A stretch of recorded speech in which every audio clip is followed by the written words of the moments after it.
ثم جعلناك على شريعة من الأمر فاتبعها ولا تتبع أهواء الذين لا يعلمون. Ada orang-orang di tengah gelombang-gelombang fitnah yang terjadi. Semua orang itu nggak satu pemikiran. Ada orang-orang yang berada di tengah-tengah.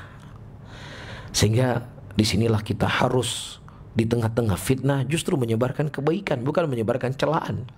Dia baca ini mencela, ini juga mencela, ya sudah, nggak ada keinginan sama sekali, karena dua-duanya mencela. Tapi ketika satu mencela begini, ini satunya kok Masya Allah, dia justru tenang, justru dia menyebarkan kebaikan, justru dia sibuk dengan hal yang baik. Ada simpatik manusia nggak semua seperti tembok.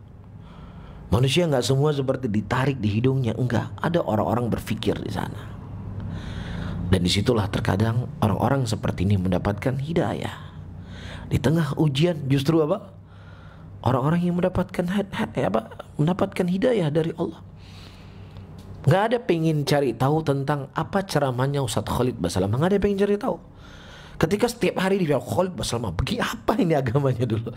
Dibaca, didengar videonya, Masya Allah, kok enak ceramahnya, kok asik yang beliau sampaikan, kok baik. Akhirnya apa? Jadi sebab hidayah. Bisa difahami oleh ikhwah? Jelas ya? Jadi di tengah-tengah hal yang seperti ini, disinilah kita harus beriman dengan takdir. Ya, apakah itu keterkaitan dengan ibadah pribadi kita ataukah kepada apa yang kita lakukan dari dakwah kita? Insya Allah di balik itu ada kebaikan yang Allah inginkan selama kita bersabar. Selama kita selalu berhusnudzon kepada Allah Subhanahu wa taala, pasti akan ada jalan keluarnya. Al-Imam Bukhari rahimahullah, iya, menyusun kitab Sahih Bukhari. Di masa beliau, setelah terjadi fitnah beliau dengan guru beliau Muhammad bin Yahya Az-Zuhli, akhirnya beliau terusir dari majelis beliau. Dan kemudian ketika beliau sampai ke sebuah negeri, beliau tidak ada satupun manusia yang mau menerima beliau, kalaupun ada segelintir manusia. Padahal beliau telah menulis Sahih Bukhari. Akhirnya beliau takut terjadi fitnah pada agama beliau, beliau meminta kepada Allah agar diwafatkan. Meninggal beliau rahimahullahu ta'ala. Meninggal beliau, ayyuhal ikhwah rahimani wa rahimakumullah. Kitab yang tadinya tidak ada orang yang mau mempelajari pada waktu itu, menjadi kitab yang paling sahih setelah Al-Quranul Karim. Menjadi kitab yang diterima oleh seluruh umat Islam di muka bumi ini, ya, sebagai kitab yang paling sahih. Dimulai dari apa? Dimulai dari pemboikotan, ya, dimulai dari hal yang tidak boleh dibaca. Syekhul Islam Ibnu Taimiyah rahimahullah, ya, kitab-kitab di zaman beliau menulis itu tidak boleh disebarkan. Bahkan orang-orang yang mereka menukilkan kalam Syekhul Islam dari buku-buku beliau, itu mereka tidak berani berkata Syekhul Islam itu yang nggak berani. Terkadang mereka mengatakan waqad basata hadil masalah fi mawdi'ihi, dan telah dibahas masalah ini pada tempatnya. Maksudnya di mana? Di bukunya Syekhul Islam Ibnu Taimiyah. Ya, jangankan untuk menyebarkan ilmu, nikah saja beliau nggak sempat karena masuk penjara, keluar penjara. Tapi subhanallah, justru ketika beliau meninggal, ilmunya beliau menjadi tersebar. Ilmu fikihnya diambil oleh muslimin, ilmu akidahnya diambil, ilmu nahunya juga diambil oleh muslimin. Disitulah terkadang Allah menjaga hamba-hambanya. Ya, kadang bisa saja ketika kita masih hidup, kemudian ada kemudahan-kemudahan yang kita sampaikan dari dakwah kita, hadir di depan kita memenuhi masjid, bahkan masjid tidak muat. Ya, sampai ke tempat parkiran itu harus berdiri duduk mendengar kajian. Terkadang kasih sayang dan cintanya Allah Subhanahu wa ta'ala kepada kita, Allah tidak memberikan itu kepada kita karena Allah tahu mungkin hati kita gak kuat untuk melihatnya. Ada rasa bangga diri, ada rasa ujub pada diri hati, ada riya dalam diri kita. Mungkin Allah menjaga kita. Bisa difahami, Allah menjaga kita, menghilangkan itu semua dari kita agar kita bisa lebih ikhlas menata diri. Ya, mungkin setelah kita meninggal, Allah mudahkan urusan.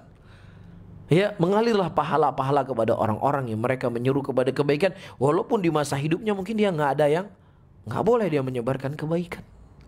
Disinilah seseorang harus selalu berhusnudzon kepada Allah Subhanahu wa taala. Jangan pernah berprasangka jelek kepada Allah.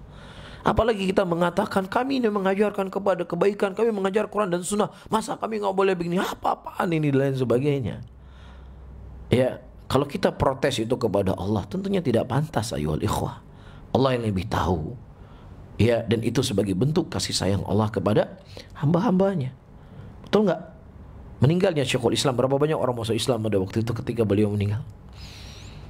Nah, meninggal Imam Bukhari, kitabnya sampai hari ini dan kita baca dengan terjemahannya. Kalau kita lihat di masanya beliau, nggak mungkin kitabnya tersebar, nggak mungkin.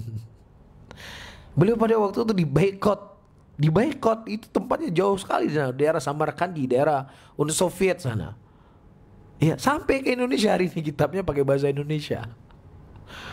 Ya nggak? Secara matematika masuk akal nggak? Nggak masuk akal secara matematika. Tapi wa amma zabadu fayadhabu jufa wa amma ma yanfa'un nas fayamkuthu fil ard. Adapun buih di lautan walaupun itu jumlahnya banyak, dia tidak akan memberikan manfaat. Tetapi sesuatu yang bermanfaat kepada manusia, itulah yang akan Allah abadikan. Bisa difahami ya ikhwah? Intinya seorang muslim dan muslimah hidupnya harus selalu berhusnudzon kepada Allah. Apapun kondisi kita, ketika ada orang mencela kita, ada orang yang menghardik kita, ada orang memfitnah kita, yang pertama kita imani itu takdir yang Allah takdirkan kepada saya. Allah tetapkan melalui perbuatan dia kepada saya, sehingga akan membuat kita lebih bersabar.